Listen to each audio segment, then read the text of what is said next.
7, question 7 out of 25 on an AMC 8 type of exam.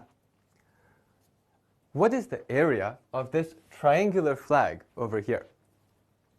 This flag is drawn with a right angle down here, and the triangular flag, I want to say that the triangular flag is only the red part.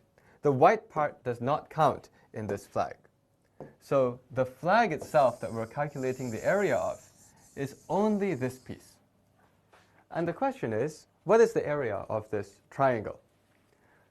This is a question which is actually not too difficult, but again, I've chosen it because it has some numbers that I want to focus on, and also I want to talk about two ways of seeing the same way to solve it. The first is that if I have here this triangle I want, maybe you think it might be easy to find this area of this triangle by subtracting areas, because I could find the area of the big triangle minus the area of the small triangle.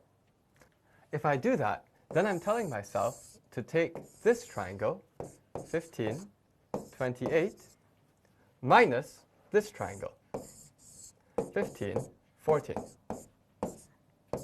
And I can calculate each of those with the area formula of a triangle, which is 1/2 base times height.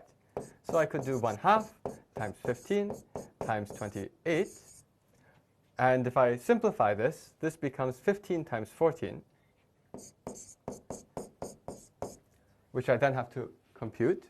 And then this one over here is 1/2 times 14 times 15, which is going to be 7 times 15. Let's now calculate each of those two separately. Let me start with the 7 times 15. This is a very nice number, actually. 15 times 7. 7 times 5 is 35. And 7 times 1, 105. Okay. The reason this is a very nice number is that this 105 has a really nice prime factorization.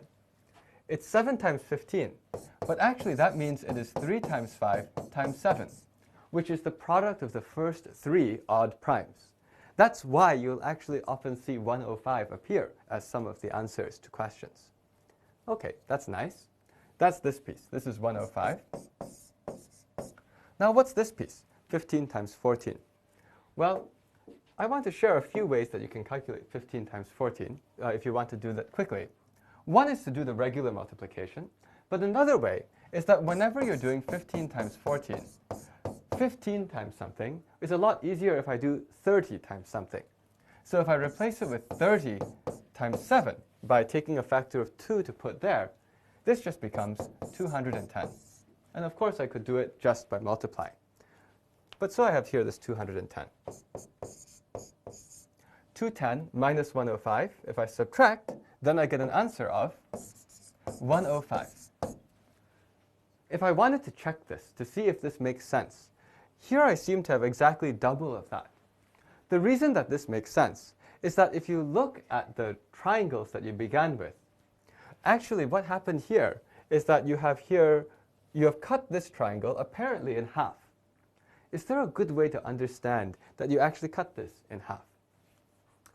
Well, there is, because what you can think about, and why there's another way to do this problem. If you think of this as the base, then both of these have the same top point, and so they have the same height. So when you look at it that way, it makes a lot of sense for these red and white triangles to have the same area. But that then gives you another way of doing the whole problem in the first place. Look, if I just want the area of the red triangle, why not use this side, the 14, as the base? Once I do that, I say that I have a triangle, which is 14, and that's the base, and it has a height. This is the height. The height is 15. So I just have a triangle with base of 14, height of 15. What is the area of such a triangle? We actually already calculated. Any triangle with base 14, height 15, half base times height, you get your 105. And so this shows you two different ways of getting the same thing, and also a way to check your answer. And more importantly, it also shows that this 105 comes about when you multiply numbers which are small and have many different prime factors.